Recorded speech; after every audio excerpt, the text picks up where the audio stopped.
Gimana sih caranya login di Shopee menggunakan akun Google? Bacang penasaran? Simak terus video ini sampai akhir ya.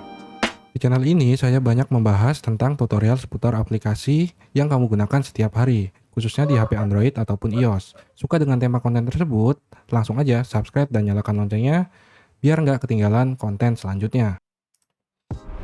Ketika teman-teman baru menginstal aplikasi Shopee menggunakan HP lain gitu kan, teman-teman wajib masukkan kode login di akun HP-nya itu menggunakan email yang udah ada ya. Jadi nanti teman-teman tinggal install dulu aplikasi Shopee-nya, kemudian ke bagian saya. Nah, ke bagian saya kita klik langsung ke bagian login ya.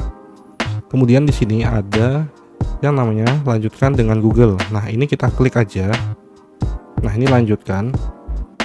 Nah, kita pilih ya. Pilih mana yang sekiranya email yang kita gunain. Saya ini ada banyak email dan saya pilih yang akun email utama saya. Nah, kita masukin sandinya dulu ya. Sandi Google kita nih, bukan. Jadi passwordnya ini untuk login ke sana. Saya masukin dulu ya.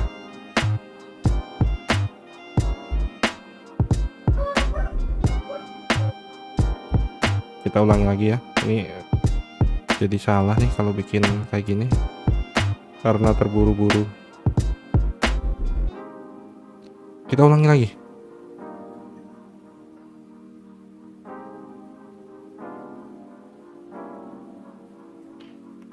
Nah, kita tunggu ya. Nah, setelah passwordnya itu benar, itu kita akan langsung masuk ke halaman saya. Kalau passwordnya salah ya nggak mungkin bisa masuk ke halaman ini ya. Dan pastiin teman-teman itu pilih akun email yang ada akun Shopee-nya biar bisa login di akun Google-nya ya. Jadi ini cara singkat ketika nomor HP teman-teman udah nggak ada, udah hilang, itu selain pakai cara yang pertama ini saya sudah jelaskan, teman-teman juga bisa pakai cara login di Shopee menggunakan akun Google. Jadi kita tinggal ke saya, terus ke pengaturan profil di bawah ini, pengaturan akun, kita bisa ganti nomor HP-nya di sini. Nah, ini kita bisa ubah langsung deh. Nah, kita bisa ubah dan kita pakai nomor yang baru gitu ya. Terima kasih, semoga bermanfaat. Jangan lupa di share, like, komen, dan subscribe.